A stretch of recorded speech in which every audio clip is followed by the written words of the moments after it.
మీరు usually you right strong characters, ఇప్పుడు Yeah. MCA కానీ వకీల్ సాబ్ కానీ, సో ఈ మూవీలో కూడా like real strong characters, women characters ఉంది. ఎవరైనా ఇన్స్పిరేషన్?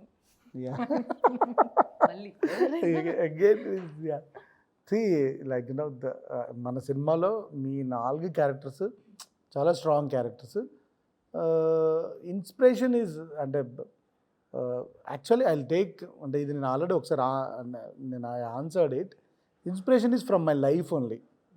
లైక్ నాకు ఎవరు హీరోగా కనిపిస్తారంటే రియల్ లైఫ్లో వాళ్ళ లైఫ్ వాళ్ళు లీడ్ చేస్తూ వాళ్ళు హీరోయిక్గా ఉంటారు కదా. అంటే చిన్నగా ఇప్పుడు example if you take my wife, okay, you all know. So I found a hero, అంటే నాకు తనలో హీరో కనిపిస్తారు. The way she stands for the, అంటే పిల్లల కోసం, నా కోసం తను the time she gives, like so I find the hero in a mother, I find the hero in my wife, I find hero in my daughter, because మా daughter చూస్తే నాకు ఒక హ్యాపీనెస్ వస్తుంది. సో అంటే she is the one who is bringing the greatest happiness in this world.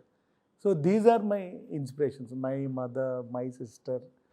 Like మా sister, like she doesn't expect, యాక్చువల్గా నేను ఏదైనా చేస్తే మా సిస్టర్కి ఇవ్వాలి. She bought me the first camera, but నేను డైరెక్టర్ అయితే తనకేమి ఇవ్వలేదు.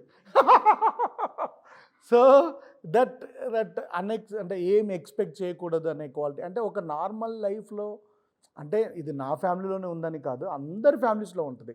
Now how you said your brother, her sister and his brother, like మన మిడిల్ క్లాస్ ఫ్యామిలీస్లలో ఉండే స్ట్రెంతే అది. అంటే మనం విల్ ఫైండ్ దట్